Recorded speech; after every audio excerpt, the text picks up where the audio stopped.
और चलिए बात स्पेशल रिपोर्ट की करते हैं। उत्तर प्रदेश के बांदा जेल में बंद कैद माफिया डॉन मुख्तार अंसारी इन दिनों बेहद हैरान और परेशान है। वो कोर्ट में गुहार लगा चुका है कि स्लो पॉइजन देकर जेल में उसकी हत्या की कोशिश की जा रही है। मुख्तार के वकील से लेकर उसके परिवार के सदस्य तक जेल प्रशासन पर सीरियस इल्जाम लगा रहे हैं।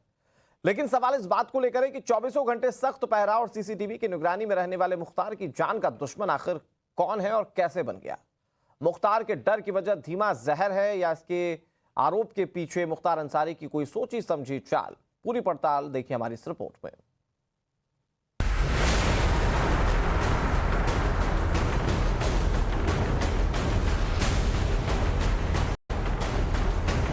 मुख्तार अंसारी को जान से मारने के लिए जेल में लगातार षड्यंत्र रचा जा रहा है।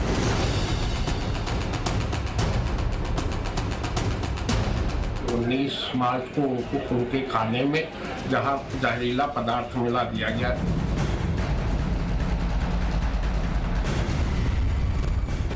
माफिया डॉन मुख्तार अंसारी के वकीलों की ये टोली बेहद संगीन इल्जाम लगा रही है। इल्जाम ये कि मुख्तार अंसारी को जेल में मारने की कोशिश हो रही है। मुख्तार अंसारी को खाने में स्लो पॉइजन दिया गया है। जेल में उसके साथ कभी भी कोई भी अनहोनी हो सकती है। क्या आपको भी लगता है कि जेल के अंदर उनके साथ कुछ अनहोनी हो सकती है मुख्तार अंसारी के साथ? किसी समय मैं बैठा बात कर रहा हूं, मेरे साथ हो सकती है, मुख्तार अंसारी के साथ लगातार हो रही है। लेकिन हमारा ये कहना है कि मौत का दिन निश्चित है। यातनाएं आप दे सकते हो, पीड़ा आप पहुंचा सकते हो, क्षति आप पहुंचा सकते हो। फर्जी एम्बुलेंस केस में बाराबंकी की एमपी एमएलए कोर्ट में गुरुवार को जब मुख्तार अंसारी पेश नहीं हुआ और उसके वकील ने अदालत में ये प्रार्थना पत्र देकर कहा कि मिलॉर्ड, मुख्तार अंसारी को धीमा जहर देकर मारा जा रहा है, तो चर्चा का बाजार गरमा गया कि आखिर मुख्तार की जान का दुश्मन कौन बन गया। क्या जेल में ही डॉन का दम निकल जाएगा? यूपी की बांदा जेल में बंद माफिया डॉन मुख्तार अंसारी ने एक बार फिर से अपनी जान का खतरा बताया है। उसने कोर्ट में प्रार्थना पत्र देकर ये कहा है कि उसे जेल में खाने में जहर देकर हत्या की साजिश रची जा रही है। स्लो पॉइजन की वजह से उसकी तबीयत लगातार बिगड़ती जा रही है। पूरे शरीर की नसों में दर्द हो रहा है, हाथ पांव ठंडा पड़ता जा रहा है, घबराहट होती जा रही है और इसके साथ ही ऐसा लग रहा है कि आखिर दम निकल जाएगा। तो सवाल इस बात का है कि मुख्तार अंसारी के इन आरोपों के पीछे की वजह क्या है। आखिर वो कौन शख्स है जो मुख्तार अंसारी की जान लेना चाहता है, या मुख्तार अंसारी ने चुनावी मौसम में माइलेज लेने के लिए इन तरीके के जो आरोप है उनको लगाया है। आज होगी इन्हीं बातों की पड़ताल। माफिया डॉन को डर क्यों लगने लगा, इसकी असल वजह क्या है, ये जानने के लिए तफ्तीश को आगे बढ़ाएं। उससे पहले मुख्तार के वकील की तरफ से कोर्ट में दिए गए उस एप्लीकेशन पर नजर डाल लेते हैं जिसमें दावा किया गया है कि 19 मार्च की रात को मुख्तार के खाने में जहरीला पदार्थ मिलाकर दिया गया, जिससे मुख्तार की हालत इतनी बिगड़ गई कि लगा मौत हो जाएगी। बांदा जेल में मुख्तार अंसारी की जान पर खतरा बढ़ गया है। मुख्तार अंसारी की तरफ से एक प्रार्थना पत्र दिया गया है कि 19 मार्च को उनके खाने में जहां जहरीला पदार्थ मिला दिया गया, उस संबंध में जांच करने और उनकी सुरक्षा व्यवस्था के लिए प्रार्थना पत्र दिया गया। मुख्तार अंसारी को जेल के 20 साल होने वाले हैं, मगर हमेशा अपनी मूछों पर ताव देने वाली मुख्तार के हाव भाव अब बदले हुए। उसके चेहरे की रंगत हो गई है। मुख्तार की हालत ऐसी हो गई है कि वो अपनी बैरक में माथे को पकड़कर सिर झुकाकर बैठा रहता है।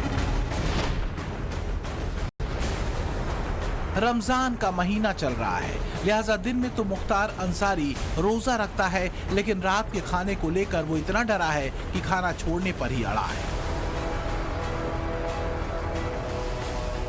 मुख्तार की तरफ से जब कोर्ट में स्लो पॉइजनिंग का आरोप लगाया गया और जेल में सुरक्षा की मांग की गई, तो बांदा जेल के डिप्टी जेलर वीडियो कॉन्फ्रेंसिंग के जरिए कोर्ट में हाजिर हुए। सुनवाई के दौरान जेलर ने मुख्तार अंसारी के बीमार होने की पुष्टि तो की, लेकिन स्लो पॉइजनिंग के आरोपों को सिरे से खारिज कर दिया।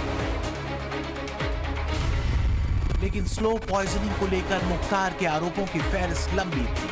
मुख्तार के वकीलों ने भी यही आरोप लगाया कि करीब 40 दिन पहले भी मुख्तार के खाने में धीमा जहर दिया गया था, जिससे खाना चखने वाले जेल स्टाफ से लेकर मुख्तार तक सभी बीमार। उनको जेल में कई बार जो है जहर मिला करके जान से मारने के लिए, खाना में जहर मिलाकर जान से मारने की कोशिश की गई। जेल प्रशासन द्वारा जो है षड्यंत्र करके जो है कोशिश की गई।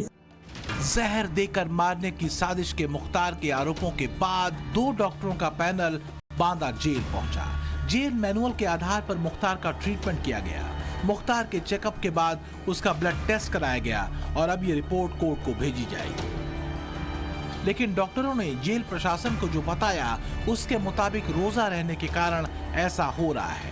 भूख के बाद अचानक ओवर फीडिंग की वजह से मुख्तार को दिक्कत हो रही है। न्यायिक प्रक्रिया के तहत जो चीजें आवश्यक होती हैं वो आवश्यक चीजें उपलब्ध इस सरकार ने करा दी हैं। गवाह अगर मजबूती से गवाही दे रहे हैं, अभियोजन प्रभावी पैरवी कर रहा है, तो मुख्तार का तो ये क्लियर हो चुका है कि अब उनको जेल की सलाखों के बाहर नहीं निकलना है।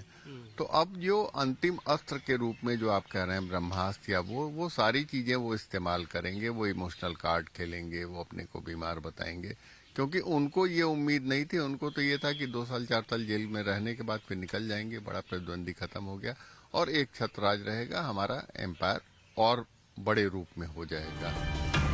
बांदा जेल में मुख्तार अंसारी के ट्रीटमेंट के बाद ये तो साफ हो गया कि माफिया डॉन के हाथ पांव जहर से ठंडे नहीं हो रहे, बल्कि अपने अपराध के साम्राज्य के खंडहर बन जाने और मुकदमों में बैक टू बैक मिल रही सजा से मनबड़ मुख्तार का मिजाज ठंडा हो चुका है। यूपी में 60 से अधिक माफिया इस वक्त सीएम योगी आदित्यनाथ के रडार पे है और इन्हीं माफियाओं में से एक है माफिया डॉन मुख्तार अंसारी। योगी राज में पिछले 17 महीनों के दौरान मुख्तार अंसारी को कुल 8 मामलों में सजा हो चुकी है और इन मामलों में 2 ऐसे केस हैं जिनसे उसे उम्र कैद तक की सजा हुई है। बड़ी बात यह है कि जो दूसरों को रुलाता था वो खुद अब काल कोठरी में बैठकर आंसू बहा रहा है। लेकिन चौंकाने वाली बात यह है कि मुख्तार अंसारी को जितना डर अपने माफिया राज के खत्म होने का है, उससे कहीं अधिक जिस तरीके से उसे एक के बाद एक मामलों में सजा मिलती जा रही है, उससे वो डरा हुआ है और माफियाओं के अंदर बैठा हुआ यही डर योगी आदित्यनाथ की ताकत है। मुख्तार अंसारी को पचा ही नहीं पाओगे। योगी और उनके आका भी बिना मुख्तार अंसारी को दिए, उनका नाम लिए, उनका माला जपे, आपको क्या मिलने वाला है? कुछ नहीं, क्योंकि आप कोई काम तो किए नहीं।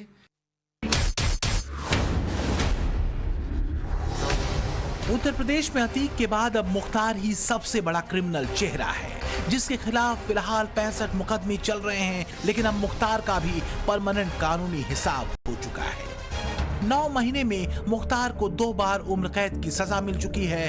65 में से 7 मामलों में मुख्तार अंसारी को सजा हो चुकी है। उसके खिलाफ 19 मामले कोर्ट में फिलहाल विचाराधीन है। फर्जी एम्बुलेंस केस में बाराबंकी के एमपी एमएलए कोर्ट में अब 29 मार्च को अगली सुनवाई होगी। 2 मार्च को एक और गैंगस्टर केस में आजमगढ़ एमपी एमएलए कोर्ट में सुनवाई होनी है।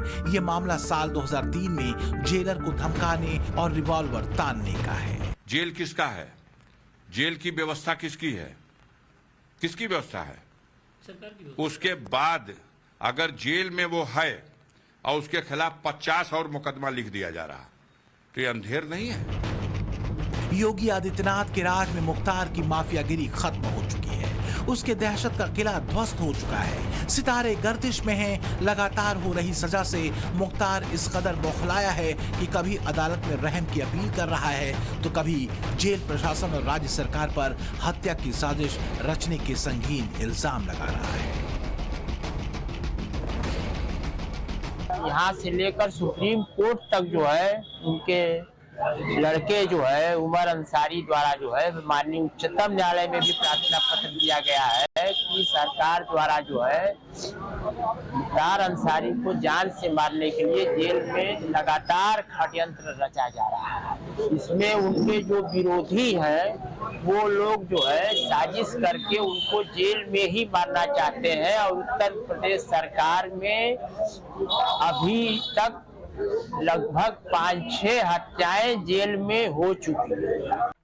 मुख्तार अंसारी के वकील के इस बयान को सुनकर अंदाजा लगाया जा सकता है कि IS 191 गैंग के सरगना मुख्तार का इमोशनल ब्रेकडाउन रुक नहीं रहा।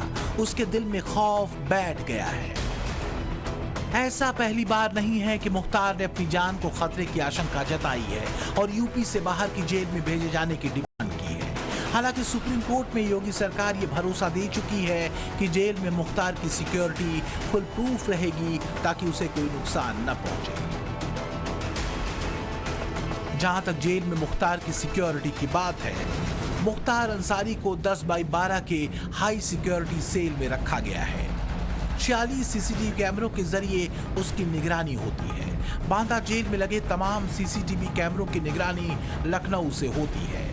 बॉडी वॉर्न कैमरों से लैस जेल कर्मी उसकी बैरक के आसपास तैनात रहते हैं। मुख्तार अंसारी की सुरक्षा में तैनात जेल कर्मियों पर भी नजर रखी जाती है।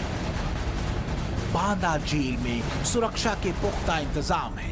अब जब मुख्तार ने कोर्ट में हत्या की आशंका जताई है तो उसकी सुरक्षा के मद्देनजर अतिरिक्त सावधानी बरती जा रही है। लेकिन आज जो मुख्तार सदमे में है, जेल से बाहर निकलने की जिसकी कसक बाकी रह गई है, उस बाहुबली का किस्सा यहीं खत्म नहीं होता। एक वक्त था जब मुख्तार जीप के बोनट पर बैठकर हाथ में असलहा लिए निकलता था। साथ में 500 लोगों का काफिला चलता था। गाजीपुर के मोहम्मदाबाद इलाके के अंसारी फैमिली के बड़े फाटक पर समाजवादी पार्टी और बीएसपी के बड़े बड़े नेताओं से लेकर सरकारी अफसर तक मुख्तार के आगे सिर झुकाए खड़े रहते थे। पर अब हवा उल्टी दिशा में बह रही है। 2020 से लेकर मई 2023 तक यानी बीते 3 साल में मुख्तार से जुड़ी 576 करोड़ की प्रॉपर्टी पर बुलडोजर चल चुका है। इसमें 291 करोड़ की संपत्ति जब्त की गई। 284 करोड़ की संपत्ति पर बुलडोजर चलाया गया है। सिर्फ मऊ में ही मुख्तार की 200 करोड़ की संपत्ति पर बुलडोजर चला है। मुख्तार की प्रॉपर्टी का अंदाजा इसी से लगाया जा सकता है कि योगी सरकार 2017 से अब तक इसकी अवैध बिल्डिंगों और जमीनों पर कार्रवाई कर रही है, लेकिन ये सिलसिला थम नहीं रहा। मुख्तार का आपराधिक साम्राज्य अब खंडहर में तब्दील हो चुका है। सियासत से लेकर रुतबा और बाहुबल सब हाशिए पर है।